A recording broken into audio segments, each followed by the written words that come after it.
സ്വർഗപുത്രീ നവരാത്രി സ്വർണം പതിച്ച നിൻ സ്വരമ നഗരം നഗരം മഹാസാഗരം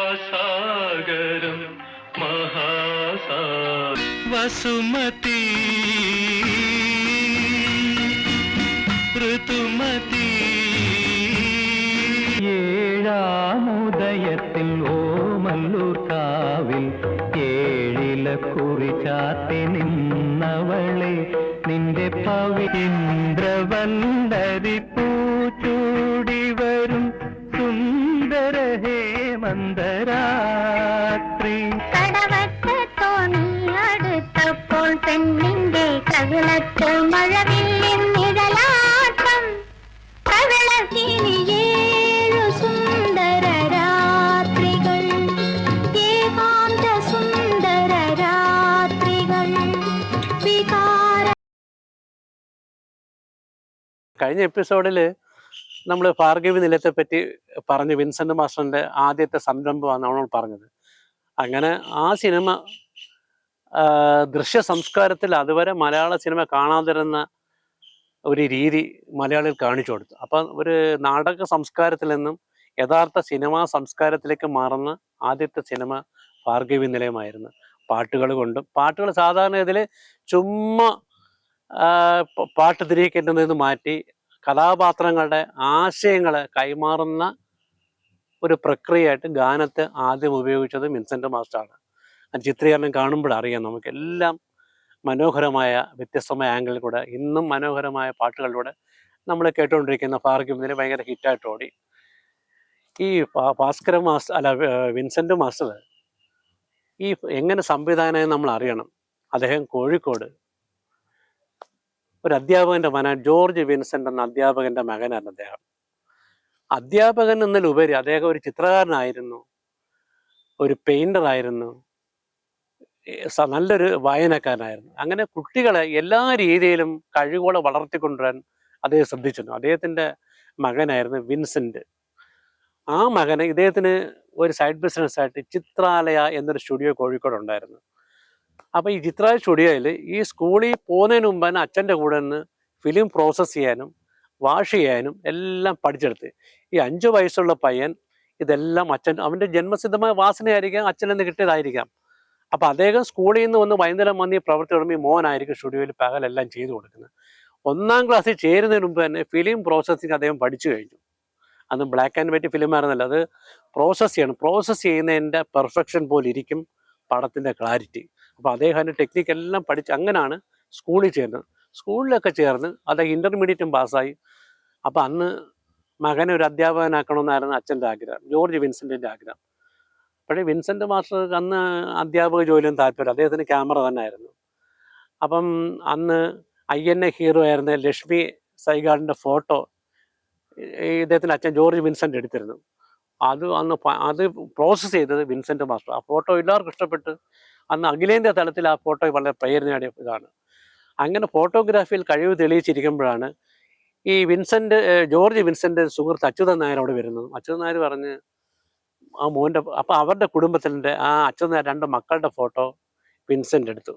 കണ്ടു നന്നായിരിക്കുന്നുണ്ട് ഈ ഫോട്ടോ, ഇവിടെ നിർത്തിയാൽ പോരാ. അയാൾ ഇൻകം ടാക്സ് കമ്മീഷണറായിരുന്നു അച്യുതൻ നായർ. ഞാനിവനെ മദ്രാസിൽ കൊണ്ടുപോട്ടെ എന്ന് ചോദിച്ചു. ശരിയെന്ന് പറഞ്ഞ് മദ്രാസിൽ കൊണ്ട് നിർത്തിയിട്ട് അപ്പോൾ അയാൾ ഇൻകം ടാക്സ് കമ്മീഷണർ. അന്ന് വെച്ചാൽ ഈ 47 കാലഘട്ടമാണ്. അന്ന് കോഴിക്കോട് തൊട്ട് ഒഡീഷ വരെയുള്ള കാര്യം മദ്രാസ് പ്രോവിൻസസ് എന്നാണ് അറിയപ്പെടുന്നത്. അന്ന് ഈ സ്വാതന്ത്ര്യം കിട്ടിയിട്ടില്ല. ആ സമയത്തിന് മുമ്പ് കോഴിക്കോട് തൊട്ട് എല്ലാം മദ്രാസാണ്, മദ്രാസ് പ്രവിശ്യയാണ്. അപ്പം എവിടെയും ബ്രിട്ടീഷുകാരുടെ കാലഘട്ടമാണ്. അങ്ങനെ ഇദ്ദേഹത്തെ മദ്രാസിൽ കൊണ്ടുപോയി. ഇൻകം ടാക്സ് കമ്മീഷണർ ആയതുകൊണ്ട് അദ്ദേഹത്തിന് അന്ന് ഹിന്ദി സിനിമയും തെലുങ്ക് സിനിമയും എല്ലാ സിനിമകളും മദ്രാസ് കേന്ദ്രീകരിച്ചായിരുന്നു. കാരണം അതേ ഉള്ളു സ്റ്റുഡിയോ. പിന്നെ ബോംബെയിലും മദ്രാസിലാണ് സിനിമകളുടെ കേന്ദ്രം. അങ്ങനെ അപ്പം ജെമിനി സ്റ്റുഡിയോ അന്നത്തെ ഒരു വലിയ SS വാസൻ്റെ ആ സ്റ്റുഡിയോയിൽ ഒരു കത്ത് കൊടുത്തേക്കണം. അവിടുത്തെ ചീഫ് എക്സിക്യൂട്ടീവ് ഓഫീസർ രാമനാഥൻ എന്നൊരാളുടെ പേര് കത്ത് കൊടുത്തേക്കുന്നു. കത്ത് കൊണ്ട് അച്യുതൻ നായരുടെ കത്തല്ലേ, സ്വീകരിക്കാതിരിക്കാൻ പറ്റത്തില്ല. അങ്ങനെ കത്ത് കൊണ്ട് വായിക്കുന്നു. അദ്ദേഹത്തിൻ്റെ ഫോട്ടോഗ്രാഫ്സൊക്കെ നമുക്ക് ഇഷ്ടപ്പെട്ടു. അന്ന് അപ്പോയിൻമെൻറ്റ് ഓർഡർ ടൈപ്പ് ചെയ്ത് 125 രൂപ ശമ്പളത്തിൽ ക്യാമറ അസിസ്റ്റൻ്റായി. അന്ന് അവിടുത്തെ പ്രധാന അസിസ്റ്റൻറ്റ് കമാൽ ഘോഷ് എന്ന ക്യാമറമാൻ, ബംഗാളിയാണ്. അദ്ദേഹം K. രാമനാഥൻ. പക്ഷേ ഇദ്ദേഹത്തിൻ്റെ അറിവ് വേണ്ടത് K. രാമനാഥൻ്റെ അസിസ്റ്റൻ്റായിട്ട് വർക്ക് ചെയ്യാനാണ്.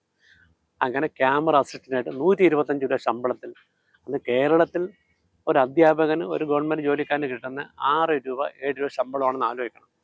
അങ്ങനെ അദ്ദേഹം അപ്രൻറ്റീസായിട്ട് കയറി. അദ്ദേഹം അന്ന് 4 ക്യാമറ ഉണ്ട് ജെമിനി സ്റ്റുഡിയോയിൽ. 4ലും അദ്ദേഹം മാറി മാറി വർക്ക് ചെയ്യും.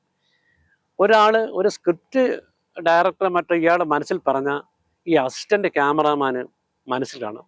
അദ്ദേഹം ക്യാമറാമാൻ അയാൾ പറയുന്ന രീതിയിൽ തന്നെ അഡ്ജസ്റ്റ് ചെയ്ത് കൊടുക്കാനൊക്കെ ചെയ്ത് ഇയാൾ പെട്ടെന്ന് കമാൽ ഘോഷിൻ്റെയും നടരാജൻ, CV രാമകൃഷ്ണ റാവു, ഇത്രയും പേര് ക്യാമറാമാരാണ് അവിടുത്തെ. അവരുടെയൊക്കെ പേര് പിടിച്ചു പറ്റി. അതാണ് പറയുന്നത്, കുന്നിക്കൊരു ഈ കുപ്പയിലിട്ടാലോ തെളിഞ്ഞു കാണുമെന്ന് പറയുന്ന ഈ കഴിവുള്ള ആൾ എവിടെ ചെന്നാലും ആരുടെ കൂടെ നിന്നാലും അങ്ങനെ എല്ലാവരുടെയും കണ്ണിലുണ്ണിയാണ്ട് വിൻസെൻ്റ് മാസ്റ്റർ മാറുകയാണ് അവിടെ ചെയ്യുന്നത്. അങ്ങനെ ഇരിക്കുമ്പോൾ അവിടെ ഈ ഭാനുമതി എന്നൊരു നടി, അന്ന് ചന്ദ്രലേഖ എന്ന് വെച്ചാൽ ഡ്രം ഡാൻസ് നിങ്ങൾ കേട്ടാണ്, എത്രയോ ഡ്രമ്മുകൾ നിരത്തി വെച്ച് ഇന്ത്യയിലെ പ്രശസ്തമായ ചന്ദ്രലേഖ ചെയ്ത് ഇതിൻ്റെ ഈ ജെമിനി സ്റ്റുഡിയോ ഓണർ SS വാസനാണ് ചെയ്തത്. അപ്പോൾ അതിൽ ഭാനുമതി എന്നൊരു നടി അഭിനയിക്കാമെന്ന്. അവർ പിൽക്കാലത്ത് സംവിധായകയായി നിർമ്മാതാവായി അങ്ങനെ ചെയ്യുന്ന ഇന്ത്യയിലെ ആദ്യത്തെ വനിതയും കൂടാണ് അവർ. അങ്ങനെ അവർ ഏറ്റവും വലിയ നടിയുമായിരുന്നു. അപ്പോൾ അവർ അപൂർവ സഹോദരങ്ങളിൽ അഭിനയിക്കാൻ വന്നപ്പോഴത്തേക്ക് ഈ വിൻസെൻറ്റിനെ ശ്രദ്ധിച്ചു. നല്ല കാണാൻ സുന്ദരൻ, പക്ഷേ സെറ്റിൽ ആരോടും മിണ്ടത്തില്ല, ക്യാമറ മാത്രമാണ് ശ്രദ്ധ. അപ്പോൾ ഇതേ ശ്രദ്ധിച്ച് ഇത്രയും ക്യാമറയിൽ ഡെഡിക്കേഷൻ അടിക്കുന്ന ഒരാൾ ഒരു നടിയായിട്ട് സംസാരിക്കുക, വേറെ ആയിട്ട് സംസാരിക്കുക, എപ്പോഴും ക്യാമറയിൽ മാത്രം നോക്കിയിരിക്കുക, ഒരു തപസ് ചെയ്യുന്ന ഒരാളിനെ കണക്കാണ് ക്യാമറ. അങ്ങനെ ഭാനുമതി ശ്രദ്ധിച്ച് ഒരു ദിവസം, കുറേ നാൾ കഴിഞ്ഞിട്ട് ഒരു ദിവസം ഭാനുമതി ഒരാളിനെ പറഞ്ഞ് വിൻസെൻറ്റിനെ വിളിക്കുന്നു. വിൻസെൻ്റ് ഭാനുമതി അറിയാം, സാധാരണ ആര് പിടിച്ചാലും ചില, പക്ഷേ ഇവരൊരു പ്രത്യേക കഴിവുള്ള സ്ത്രീയുണ്ട്. വിൻസെൻ്റ് ചെല്ലുവാണ്, ഇരിക്കാൻ കസേര കൊടുത്തു, ഇരുന്നിട്ട് പറഞ്ഞു, നിങ്ങളെപ്പറ്റി എനിക്കറിയാം, ഞാനൊരു സ്റ്റുഡിയോ തുടങ്ങാൻ പോവാണ്. ഭരണി എന്ന് പറയുമ്പോൾ എൻ്റെ ഭാനുമതിയുടെ ഭായും അവരുടെ ഭർത്താവ് ഡയറക്ടർ രാമകൃഷ്ണ റാവു. അപ്പോൾ ഭരണി സ്റ്റുഡിയോ തുടങ്ങാൻ പോവാണ്, അവിടെ നിങ്ങൾക്ക് ജോലി തരാം. അപ്പം ഒന്ന് മടിച്ചപ്പം ഭാനുമതി കുറച്ച് ഓഫർ മുന്നോട്ട് വെച്ചു. നിങ്ങൾക്കൊരു മാസ ശമ്പളമല്ല, ഓരോ സിനിമയ്ക്കും പ്രത്യേകം പൈസ, അത് മുൻകൂർ തരും. വിൻസെൻ്റ് മാസ്റ്റർ ചുമ്മാ ഇരുന്നുള്ളൂ, അത് ശമ്പളത്തിന് വേണ്ടിയല്ല, എങ്കിലും അദ്ദേഹം അപ്രന്റീസ്ഷിപ്പിൽ നിന്ന് വേറൊരു രീതിയിലോട്ട് മാറാല്ല, അല്ലെങ്കിൽ പുതിയ സ്റ്റുഡിയോയിലോട്ട് മാറാന്നുള്ള രീതിയിലും, പിന്നെ ഒരു ജോലി ചോദിച്ചൊന്ന് അഭയാർത്ഥിയേക്കാൾ നല്ലത് ജോലിക്ക് വിളിക്കുന്ന ചെല്ലുമ്പോൾ ഒരു അധികാരവും ഒരു അന്തസ്സുമാണ്. അങ്ങനെ എല്ലാം കൊണ്ട് വിൻസെൻ്റ് മാസ്റ്റർ വരാമെന്ന് പറഞ്ഞു. അങ്ങനെ ജെമിനി സ്റ്റുഡിയോയിൽ ചെന്ന് പറഞ്ഞു, ഞാനിവിടുന്ന് മാറുകയാണ്, 4 വർഷം ഇവിടെ ജോലിക്ക് മാറുകയാണ്, നീയാണ് ബുദ്ധിമാൻ. ഇവിടെ നിൽക്കുന്നവരൊക്കെ കൂവമണിച്ച കിണറ്റിൽ തവളയാണ് നമ്മൾ പറയുന്നത്. അവരവിടെ കിടന്ന് പുറം ലോകമായിട്ട് ബന്ധമില്ല. പക്ഷേ വിൻസെൻ്റ് മാസ്റ്റർ അങ്ങനെയല്ല, എല്ലാ മേഖലകളും അറിയാവുന്നുണ്ട്. അദ്ദേഹം പുറത്ത് കടന്നു. അങ്ങനെ ഭരണി സ്റ്റുഡിയോയിൽ അവിടെ കമാൽ ഘോഷ്, ഇവിടുത്തെ കമാൽ ഘോഷിനെ അവിടെ വെച്ചു. കമാൽ ഘോഷ് വിൻസെൻ്റിനെ കാട്ടി 18 വയസ്സ് മൂത്തൊരാളാണ്. പക്ഷെ അവിടെ അദ്ദേഹം വേറെ ആൾക്കാരോടൊക്കെ ചെയ്ത് അങ്ങനെ അസിസ്റ്റൻ്റ് ക്യാമറാമാൻ, ഓപ്പറേറ്റീവ് ക്യാമറാനായിട്ട് മാറുവാണ് ഇവിടെ നിൽക്കുന്നത്. ക്യാമറ ലെൻസ് ഇടുക, മറ്റു കാര്യങ്ങൾ ചെയ്യുകയൊക്കെ ചെയ്യുന്ന ഓപ്പറേറ്റീവ് ക്യാമറാമാനാണ്.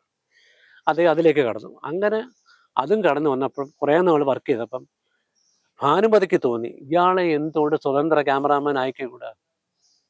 അങ്ങനെ ആ നടിയുടെ ദീർഘവീക്ഷണമാണ് വിൻസെൻ്റ് എന്ന ഒരു അസിസ്റ്റൻ്റ് ക്യാമറാമാൻ അല്ലെങ്കിൽ ഓപ്പറേറ്റീവ് ക്യാമറാമാനെ സ്വതന്ത്ര ഛായാഗ്രഹനാക്കി ഉയർത്തുന്നത്.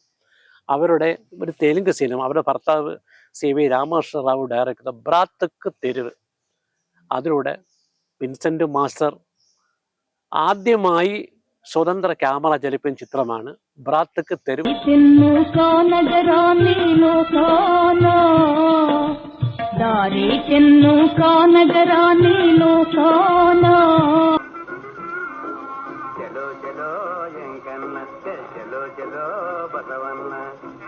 അദ്ദേഹം അവസാനം ചെയ്തതും അന്നമാചാര്യ എന്ന കെ രാഘവേന്ദ്ര റാവുവിൻ്റെ ഒരു സിനിമയാണ്.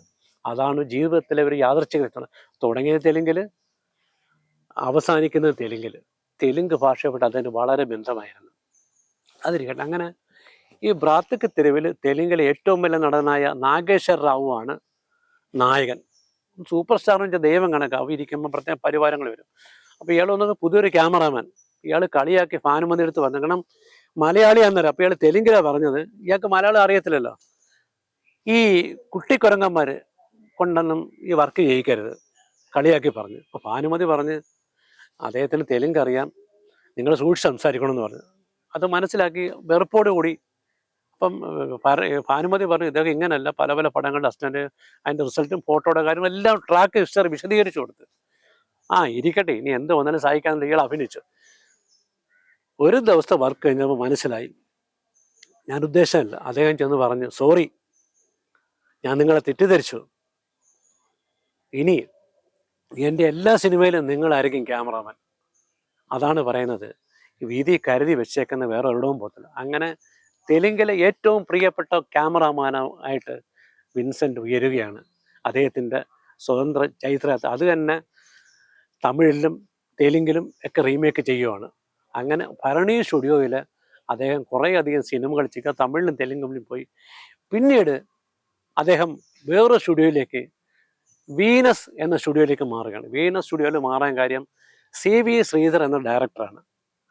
അവർ അദ്ദേഹത്തിൻ്റെ പടവോട് ചെയ്തപ്പോൾ അദ്ദേഹത്തെ വേണമെന്ന് പറഞ്ഞു. അങ്ങനെ വീനസിലേക്ക് മാറി അദ്ദേഹം. വീനസിലേക്ക് മാറുമ്പോൾ വീനസുകാർ അതിനേക്കാൾ ഓഫർ കൊടുത്തു, നിങ്ങൾ ഇഷ്ടമുള്ള സമയം ചെയ്താൽ മതി, ഇഷ്ടമുള്ള പ്രതിഫലം തരാം. അങ്ങനെ പതുക്കെ ഭരണിയിൽ നിന്നും CV ശ്രീധറിൻ്റെ നിർബന്ധം കൊണ്ട് വീനസിലേക്ക് മാറി. വീനസിൽ അദ്ദേഹം ചെയ്ത ഒരു സിനിമയാണ് അമരദീപം. അമരദീപ ശിവാജി ഗണേശൻ അഭിനയിച്ചൊരു പടമാണ്.